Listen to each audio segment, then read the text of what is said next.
Hello मंडळी, कडक उन्हाळा सुरू झालेला आहे आणि उन्हाचा त्रास आता सगळ्यांना जाणवतो आहे. तप्त उन्हाच्या झळांमधून मुक्त होण्यासाठी हवा असतो तो हिरवागार निसर्ग, थंड हवा आणि मनाला एक शांतता देणारं ठिकाण. नमस्कार, मी संतोषी आणि मी आज घेऊन आलेली आहे रायगड जिल्ह्यामध्ये पनवेल तालुक्यापासून जवळ असलेलं कर्नाळा पक्षी अभयारण्य. हे अभयारण्य विविध पक्ष्यांसाठी ओळखले जाते. चला या अभयारण्याची सफारी करूया. आभाळाकडे नजर जावी, या उंचीची वेगवेगळ्या प्रजातीची झाडं इथे दृष्टीस पडत आहेत. एवढ्या उन्हाळ्यात पण इथे सदाहरित वने आहेत. अजूनपर्यंत हिरवीगार झाडी इथे आहे. लहान मुलांसाठी आकर्षक असे प्राण्यांचे स्टॅच्यू, परत वेगवेगळ्या प्रकारची खेळणी इथे आहे. त्याच्यामुळं बोर होणार नाहीत लेकरं. उन्हाळ्याचे काही पाण्याचे साठे आटलेले आहेत आणि काही नैसर्गिक साठे जे आहेत ते अजूनपर्यंत पक्ष्यांसाठी, प्राण्यांसाठी आहेत.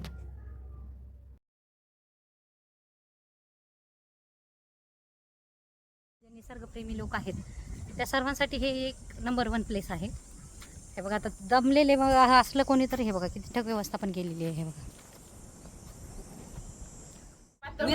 विरळ होत जातात आणि याचे काठे आज इट इज राहतात. माझ्याला फुलं नाही लागणार का? लागणार. लाल कलरची सुंदर फुले. आता होळी गेली ना, आता पण पांढरी सावर पण आताच येते का? त्याची फुलं म्हणजे एक दोनच नाही पण मी खूप जास्त बघितलेल्या सावरी. हे पांघऱ्याचं झाड आहे. पारंगा, पांगारा.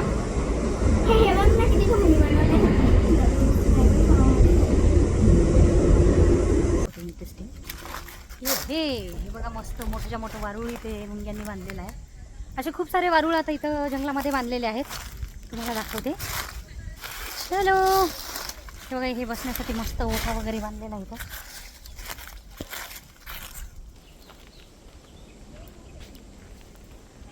चालू झालंय. किती मोठं झाड आहे आंब्याचं.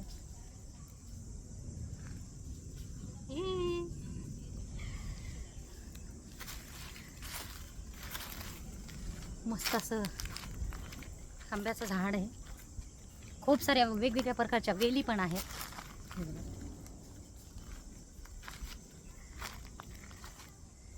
बघा, अशी गोल गोल फुलं फ्रूट येतात, ते खातात. हा, शाई सारखं राहते.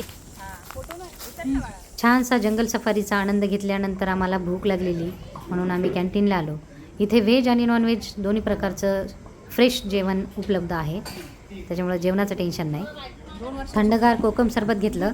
कसं आहे? खूप छान आहे. त्यानंतर व्हेज थाळी मागवली, गरमागरम फ्रेश अशी, आणि छान जेवणाचा आस्वाद घेतला. कोकम सरबत आहे. आणि तृप्तीचा ढेकर दिल्यानंतर परत निसर्ग सानिध्यामध्ये आम्ही फिरती केली. पाणी आहे.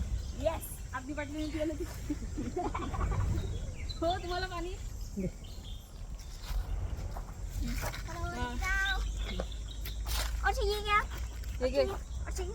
हे हातात धर.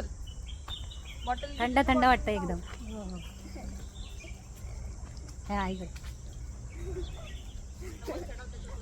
असे पाण्याचे नळ पण बनवलेले आहेत छोटे छोटे, आणि पाणी एकदम मस्त आहे ना. निसर्ग सानिध्यामध्ये बसून फक्त पक्ष्यांचे आवाज ऐकावेसे वाटतात. मंडळी, टिपिकल लाईफ विथ संतोषी या यूट्यूब चॅनलला नक्की सबस्क्राईब करा. आणि आजच्या निसर्गाच्या कुशीतील हे क्षण तुम्हाला कसे वाटले त्याबद्दल नक्की कमेंट करा, लाईक करा, आणि भेटू पुढच्या भागात. तोपर्यंत